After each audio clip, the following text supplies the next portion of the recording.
I'm Umashni. In this lesson, we will work with linear equations that are used in everyday life. We will learn how to solve for any unknown in an equation. By the end of this lesson, you should be able to change the subject of a formula and calculate unknowns by substituting values. Let's use a simple example to work out how to change the subject of a formula. We will use the formula to calculate the area of a triangle. Do you remember how to calculate the area of a triangle? Look at this diagram. Here, B represents the length of this side. H is the altitude, and it is drawn from the vertex perpendicular to this side. Now, can you write a formula for the area of this triangle? One form of the formula is that A is equal to H times B all divided by 2, where A represents the area, B is a side, and H is the perpendicular height from a vertex to side B. You might also recognize this formula as area equals half of the base times height. Do you see that there are three unknowns here? Do you think that we could solve this equation if we had two of the values of the unknowns? For example, if A equals 30 meters squared and H equals 6 meters, could you solve for B? Let's substitute these values in and see. I know that A is equal to 30.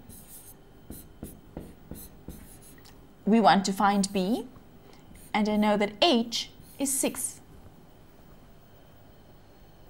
Remember, to solve for B means write an equation that states B is equal to some number.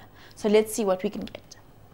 Half of 6 is 3. So I can write 30 is equal to 3B. Now I want to solve for 1B, which means I need to divide by 3 on the side. Remember, this is an equation. We must always keep the balance. Whatever I do on the one side of the equation, I must do on the other side of the equation. So I need to divide by 3. Therefore, 30 divided by 3 gives me 10, which is equal to 3 cancels off with this 3 and we're left with 1, and I'm left with 1B. In other words, 10 is equal to B. Another way of solving this equation would be to change the subject of the formula at the start. Let's use this formula as an example. A is equal to H times B divided by 2. Now in this form, A is written on its own, which means that A is the subject of the formula. We could also say that A is written in terms of the other unknowns. Now let's solve for B. To solve for B, I need to try to get B on its own, which means I need to multiply both sides by 2.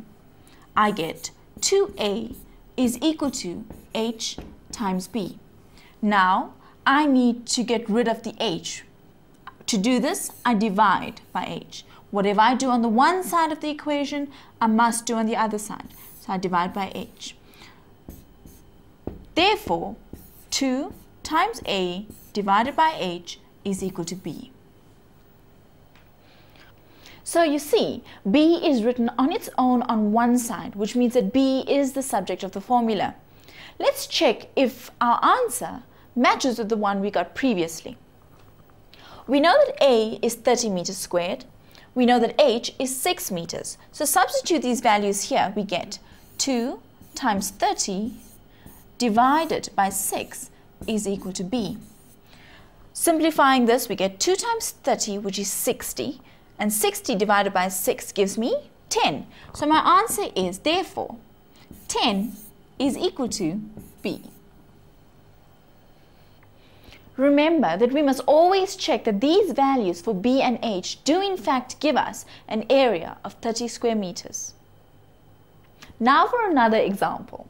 In the United States, temperature is measured in degrees Fahrenheit, while in South Africa, we use degrees Celsius. This formula is used when we want to convert degrees Celsius, represented by C, to degrees Fahrenheit, represented by F. If you are watching an American movie and they mention there that the temperature was 68 degrees Fahrenheit, you could use this formula to calculate the equivalent temperature in degrees Celsius. So to convert to degrees Celsius, we must make C the subject of the formula. Let's have a look. Now I see here that we have plus 32. I want to get C on its own on this side of the equation. So I start off by subtracting 32 from both sides of the equation. I get F minus 32 is equal to 9C divided by 5 plus 32 minus 32. So we are left with F minus 32 is equal to 9C divided by 5. Now, I have a fraction here. I want to make this equation simpler. To do this, I multiply by 5 over 1.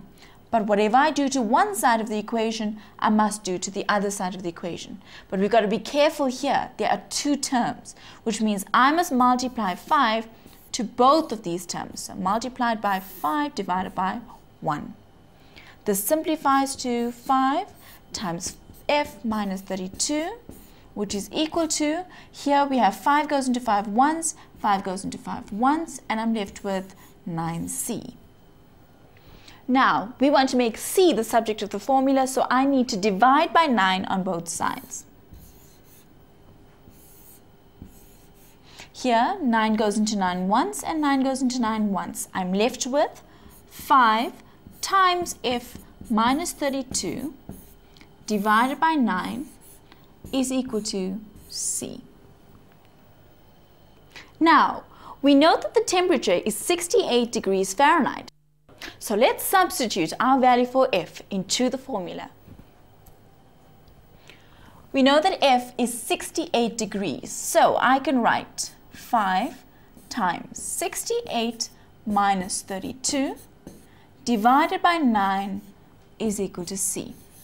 Now 68 subtract 32 gives me 36, so I can write 5 times 36 divided by 9 is equal to C. Now 9 goes into 9 once, 9 goes into 36 4 times, so this simplifies to 5 times 4 is equal to C. C is equal to 20 degrees Celsius. Now we know that 68 degrees Fahrenheit in the USA is equivalent to 20 degrees Celsius here at home. Now let's summarize what we have done in today's lesson. To change the subject of a formula means that we write the unknown on its own on one side of the equation, and we can substitute values into a formula and solve for the subject of the formula. Now here is a summary of what we have learned about linear equations in this entire series of lessons. To solve simple linear equations, keep the balance on each side of the equal to sign. To solve equations with simple brackets, remember to multiply each term in the bracket by the coefficient of the bracket. The lowest common multiple of numbers is the smallest number into which all the numbers divide exactly, and denominators may not be equal to 0. Try this example on your own. Use the formula F equals 9 times C divided by 5 plus 32 and calculate what 131 degrees Fahrenheit is in degrees Celsius. I hope that by now you have a better understanding of linear equations, and don't forget to keep practicing them. Goodbye.